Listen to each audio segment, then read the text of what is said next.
My name is David Lee, and I'm one of the co-founders of Intervention Services and Coaching.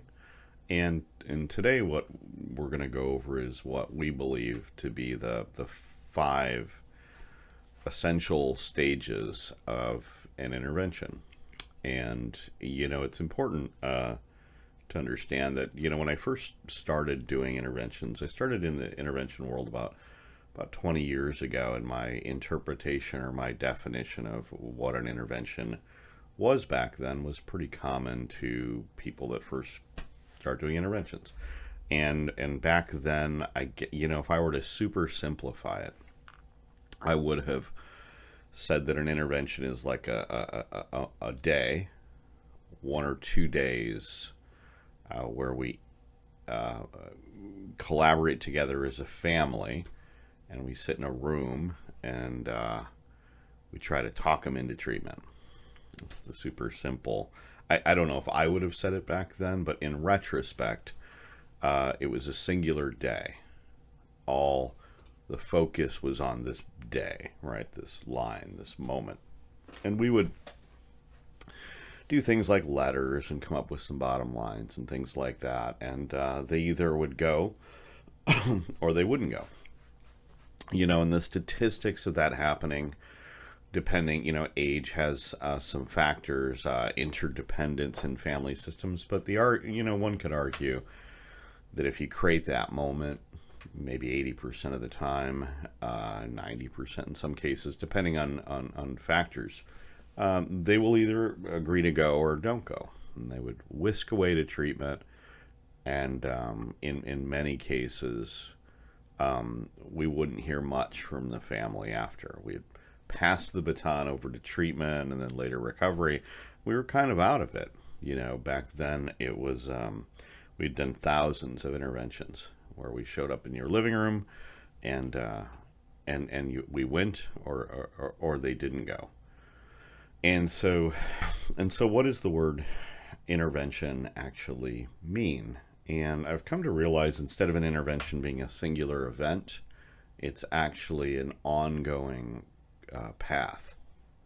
It's a dynamic path over months and months and months. And that interventions have happened before we show up. They will happen while your loved one is in treatment, whether we directly cause it or don't.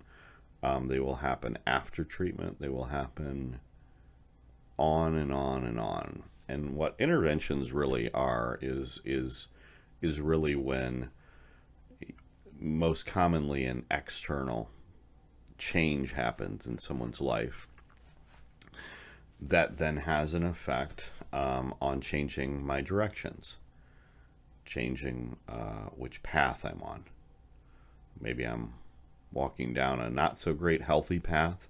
Maybe I'm eating a lot of cookies and I haven't been working out and getting a little heavier and getting a little out of shape. And then all of a sudden something happens and I make a decision that, this year I'm going to join the gym. So an intervention could have been as simple as me just looking in the mirror, not liking what I see. Intervention could have been somebody making a comment. It could be a chance meeting with a friend of mine who says, I was really out of shape last year, and now I'm doing this thing, this fitness program, this gym. You should come with me. And so these are interventions, right? The interventions are when something comes in and either has an external effect, like an external motivator to change, or it goes inside and has an internal motivation to change. So interventions happen all the time. And back in the day, when I first started, I was really, really good at creating a singular event, and we would all come together and we would create that moment of change. And so the problem is that how you define success, right? Families will ask that a lot. How do you define success? What's your success rate? And if you only define success as did they go to treatment that day or not go, it can be misleading. If I bullied 90% or talked 90% of people into treatment, but let's say all of them left 2 days later, were we successful? And so if you do this long enough, and you spend time talking to hundreds or thousands of families, you start getting the calls, right? And so in the beginning of one's journey, learning the art of interventions, a lot of times you start to realize, if we don't, talking somebody into treatment's great, but usually within the first few days. If they're an alcoholic, or back in the day that heroin, when they didn't have Suboxone taper downs, it was just kind of cold turkey. There was a high likelihood somewhere around the third to fifth day that they were going to try to leave treatment. And so we had a second intervention. And do we just wait and try to deal with that then? Do we try to get preemptive? Do we make decisions like getting them out of the area? So it's, they're 1,000 miles away. It's more challenging for them to come on a bad day. We start looking ahead. As you get into the art of intervention, so much of it becomes predictive. We know ahead of time that in day 3 this is going to happen. Or if you're a benzo addict, we know that their anxiety is going to be extremely high, and there's going to be a whole series of interventions while they're in treatment. If they're a late stage acute alcoholic, they're going to have sleep dysregulation, sleep challenges, right, in the first few weeks of treatment. So we know that there's going to be some little mini interventions that happen in treatment. What are mini treatment interventions in treatment? I don't want to go to group. I don't want to engage in group. No, I don't want to stay. No, I'm not going to stay here for the full program. I think I only need 2 weeks. These things happen all the time. And so some places where the system breaks down is one of the most common is anytime you transition a level of care. And so, for example, the first intervention that most people think of is the face-to-face. I'm going to go from actively drinking or using, which is like a no level of care, to a high level of care, a detox program. Okay. And right there's that resistance, right? There's a resistance to go from one to the other, right? To follow David's suggestions and bridge in. And so that's that first intervention. We read letters, all this stuff. And so let's say in my story, we go to treatment. And I'm in detox, right? And in detox, a lot of times you're not doing much. It's interesting. It's the highest level of care, often the most expensive portion, and yet you actually do the least. It is not uncommon for people to just be lounging around, taking maybe some medications once, twice, or 3 times a day, and maybe getting their vitals done, but they're not in groups. They're not like doing anything, and they're kind of getting like, I'm going crazy here. Some people want to leave in the midst of that, but some people tough it out, okay?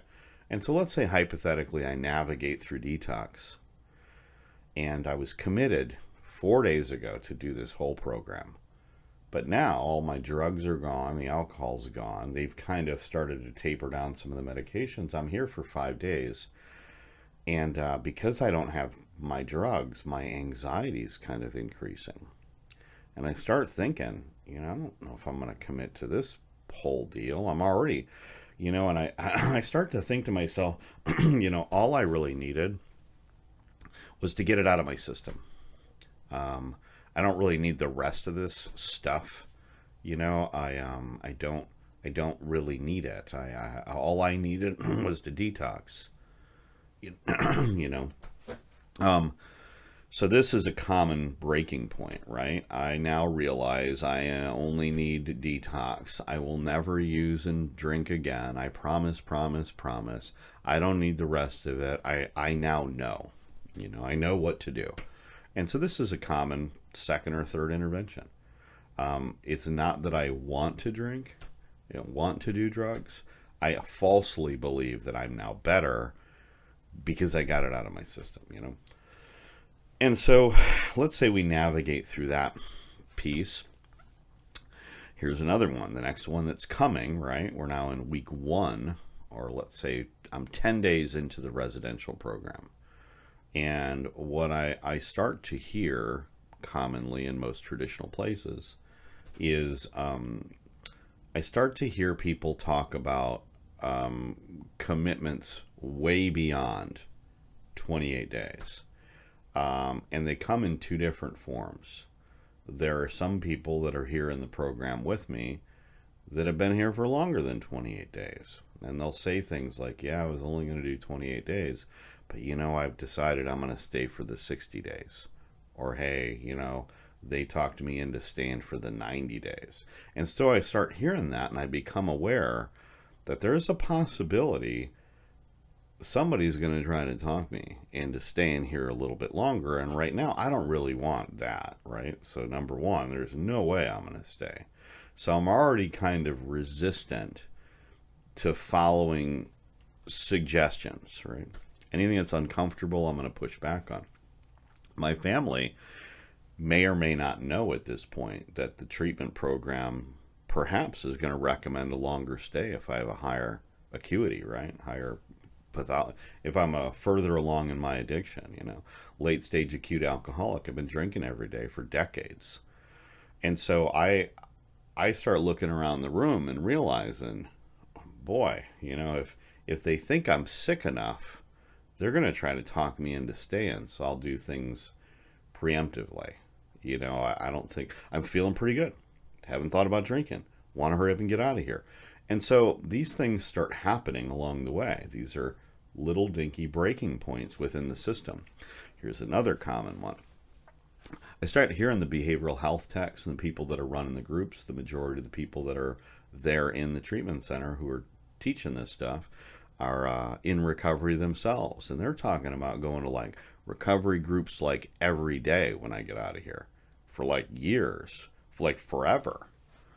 I've been going to AA or NA or whatever it is for, bazillion years. And you must, when you get out of here, do 90 meetings in 90 days, get a sponsor, work the steps. And so I'm hearing that stuff here and I'm thinking, man, 10 days ago, I agreed to do 28 days. And I got Joe over there trying to talk me into staying here for 90 days.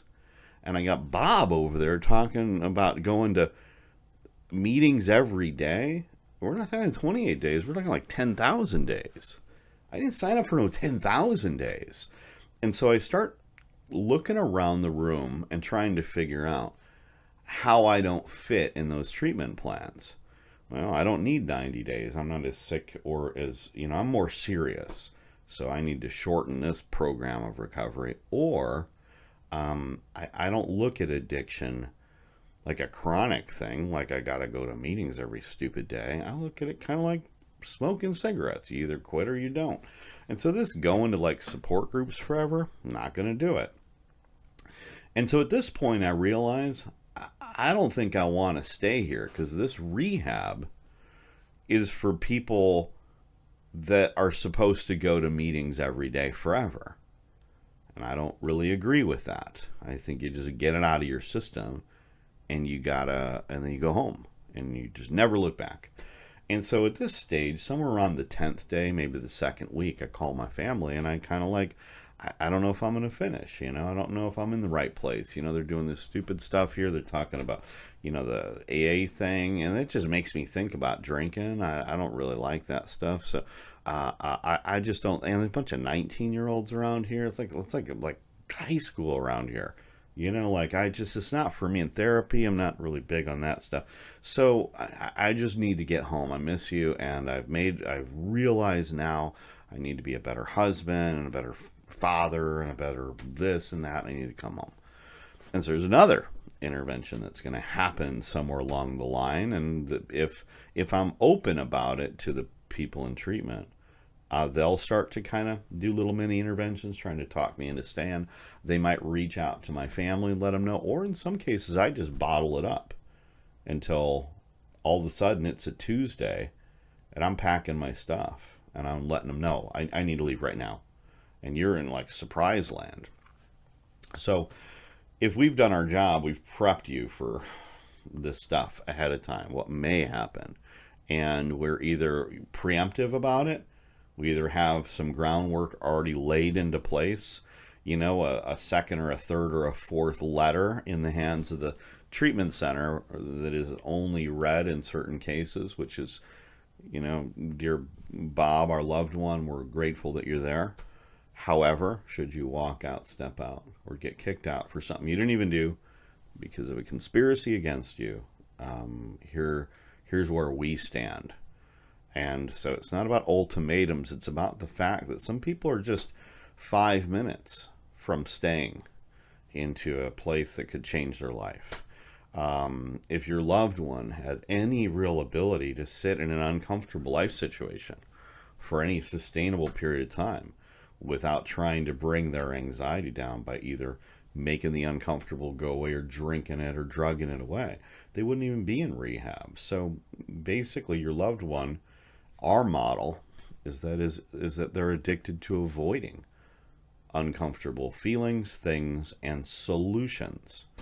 And so if you think about that, every solution that's put in front of them that is uncomfortable, has high anxiety, they're going to push back on and resist it until eventually any uncomfortable elements of that treatment planning is going to disappear, including the length of stay and including what happens after. And so another breakdown where another intervention kind of happens, if you will. And understand the word intervention, I'm not talking about we reread letters. We're all doing that again. That's a misunderstanding. That's one part of an entire intervention spectrum. But the interventions are always I'm going to have a conversation, or I'm going to have this. We're going to try to change your steps a little to inspire, motivate, or shift you. And so roughly, let's say I'm getting ready to phase out of the treatment place. I'm in the residential component, and at some point they'll start to talk about aftercare planning. And they're going to make some suggestions. They're going to look at my life, and they're going to be like, yeah, David, you're a chronic relapser or this or that. And so here's what we suggest. We suggest when you go home, you move into a sober living house, right? Because it's going to exponentially increase your chances of going to meetings and staying sober. We suggest you go to outpatient. We suggest you get a therapist. We suggest you go to a meeting the day you get home and every single day, and you get a sponsor or a mentor or whatever. And I'm going to look at all that pile, and I'm going to be like, nope, nope, nope, nope, nope, nope, nope, nope, nope. Definitely not moving into some stupid sober living. Definitely not going to do any outpatient. I don't really need that. Therapy is not really my thing in these meetings. Yeah, I might check out one or two. And so you see what's just happened is I basically have taken a suggested treatment plan done by experts, if you will, and I've looked at it and nixed any of them that are outside of my comfort zone, and I've replaced it with my version, which is I'm just going to go home and sit on the couch and just won't drink. Not realizing that the flood of triggers and memories and all that stuff, because that's the couch I drank in 10,000 times. I think that I'm better. I've been in this treatment bubble, and I haven't thought about drinking for a while. And so, as part of the challenge, right, is that in every step of the way, right, there are interventions, right? Let's say hypothetically we step somebody down into a different level of care after treatment. They go into outpatient, they're in a sober living, or they're doing this, they got therapy. Well, they're going to push back at different stages. What historically people want to do is be one and done. I signed up at the gym the other day, and they were talking about people going there every day, like at this gym every day. I want to sign up for the gym where you only go 2 days and then you don't have to go ever again. Where's the 2-day gym? Doesn't really exist, right? Where's the 2-day church? You only go for 2 days and never have to go again. Where's the 2-day therapy session? Where's the 2-day rehab, right? This ongoing mental, emotional, spiritual fitness isn't really up my alley. And so this is what people do, right? They try to one and done. And,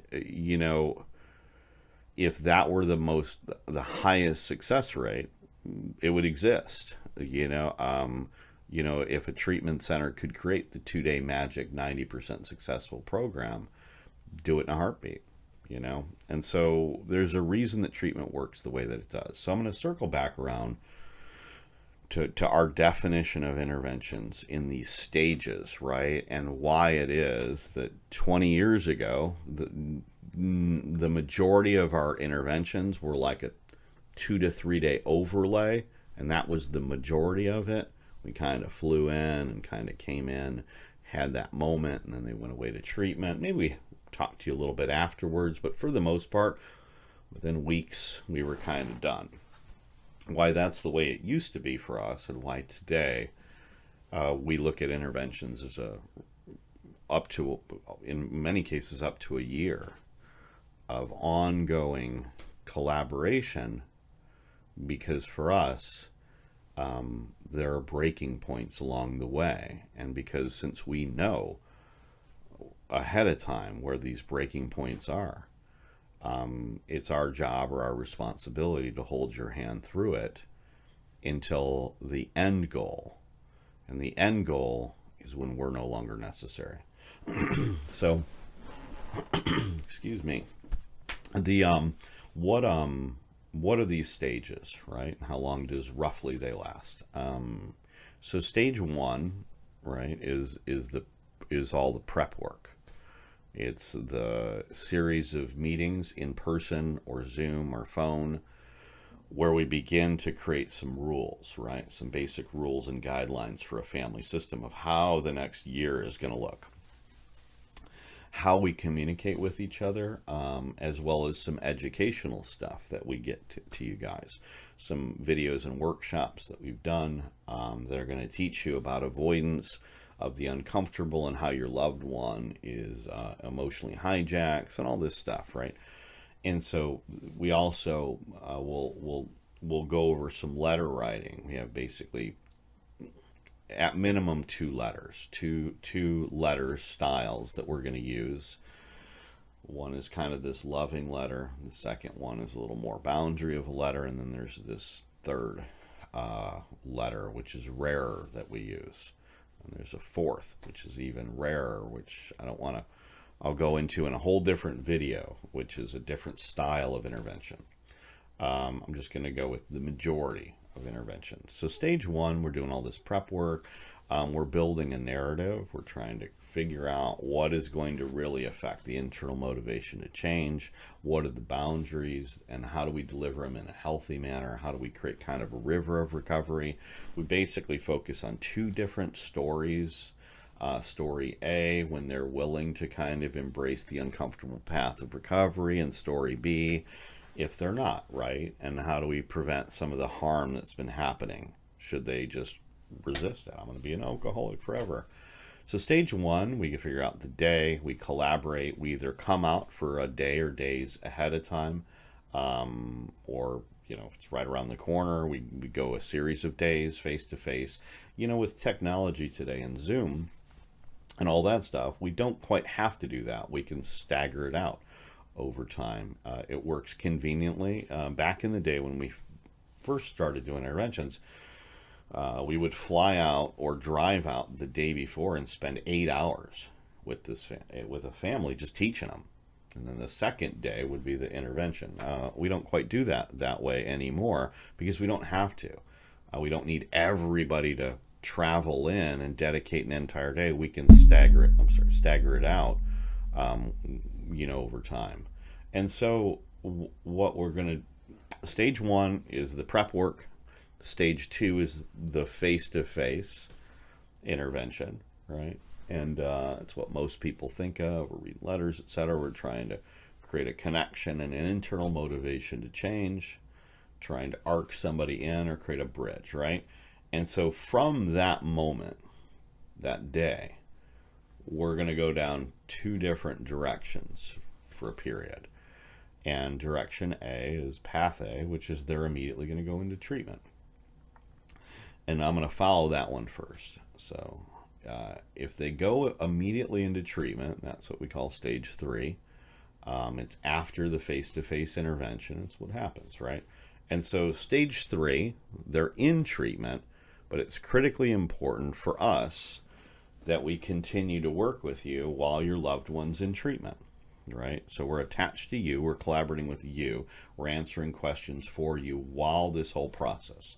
And it can be really challenging because even though that you're grateful that they're in, I've seen people that were 100% committed, at 10 o'clock in the morning, and at 11 o'clock, 100% committed to leaving. And then at noon, 100% committed to staying.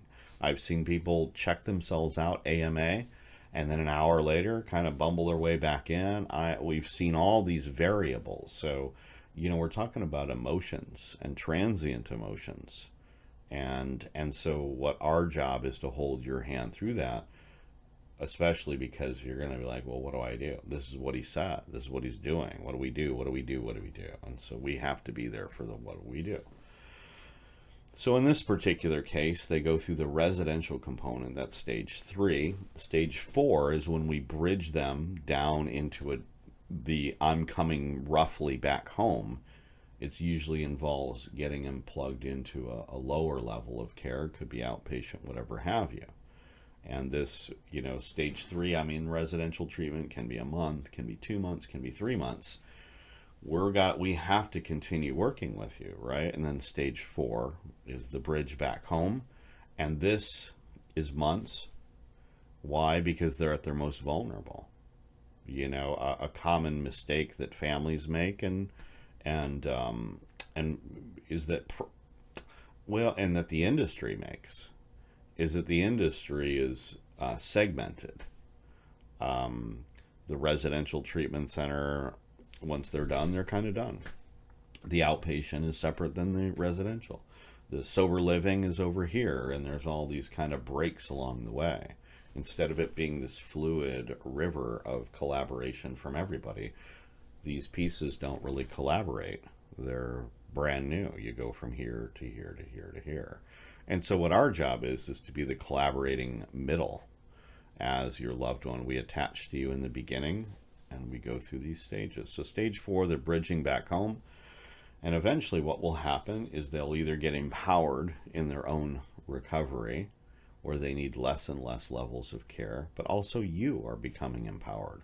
We're teaching you some fundamentals along the way. And so that theoretically, for the majority of families, I'd say somewhere between 90 to 180 days, right? So 3 months to 6 months, the majority of people, all of a sudden, the texts, the phone calls, the crises start to diminish. And they begin to become empowered. Our goal is for a family to no longer need us, for them to all of a sudden start instinctively knowing how to deal with some of their loved ones' crises. In many cases, they've spent years or decades dropping everything every time there has been a crisis. And so what we're going to do is teach you a different way. And so stage 5 is what we call we're less and less are no longer necessary. And so shortest months, longest year plus, right? To get from stage 1, 2, 3, 4, 5. So let's say in some cases, we'll go back to the intervention day, which was stage 2. Let's say your loved one says, no, I'm not going to go. I'm never going to go. That version, that arc, is a different stage. It's still what we call stage 3, but it's stage 3 boundaries, not stage 3 treatment. And boundaries is when we rearrange the family system in a way so that they're no longer dancing around someone's crises. We're going to lay a foundation to exponentially increase your loved one's internal and external motivation to change. And I'm going to hold your hand, or we're going to hold your hand through the stages. There's little actual steps that'll happen, not stages. We're going to guide you through what happens when tough love or boundaries lands on your loved one. And our job is to hold your hand through the weaponized emotional hijacking that absolutely is going to happen as they get extremely upset at how dare you not give me $100 to support my drug habit, and beat you up for that, or how dare you try to do X, Y, and Z, how dare you not let me see the kids while drunk, or whatever the case may be. So anyway, we're going to hover in there through boundary stage until sooner or later, statistically, I'd say the majority of people, about 90%, will inevitably come back and agree to go to treatment. How long does that take? In some cases it takes days. In some cases it takes months and months and months. And our job and responsibility to you is that we have to hold your hand through it. And so if they circle at some point back into treatment, then we're in stage 3 treatment, right? And then we kind of go to 4 and 5. If it goes to tough love and boundaries, or whatever term we want to use, it can extend the amount of time necessary. A lot of people ask, well, what happens if they drink 6 months from now, 7 months from now? What's going to happen then? Are you guys still going to be around? Well, yeah. Do we need to do a full-fledged intervention all over again? I would argue no, because it's all about the messaging and the formatting. We've already done so much of the work. It sucks when it happens. Do they go back to residential rehab? Some cases they do, if they start drinking and doing drugs again. Some cases it's unnecessary. Each situation is different. And so 5 stages over time. And, in a nutshell, where do these kind of stages come from? I was doing a lot of workshops and doing them for other treatment centers, doing them for families.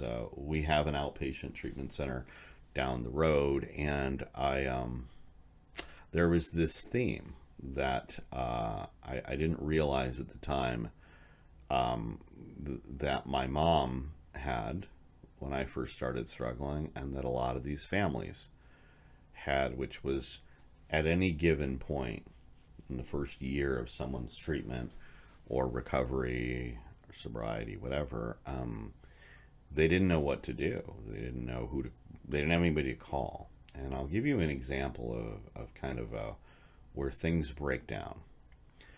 Let's say you today sit across from your loved one, and you've been begging them to go to treatment, and let's say today they do. They're like, fine, I'll go.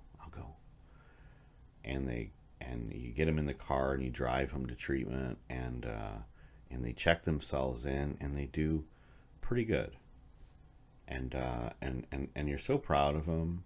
You visit, they're pretty good. They come back home, and they're doing really, really good for about 2 weeks. And then they're drunk on the couch. So here's the dilemma. You can't call the treatment center and talk to that therapist that was their therapist while they were in treatment. The minute you discharge from treatment, the relationship is pretty much severed. He can't call them.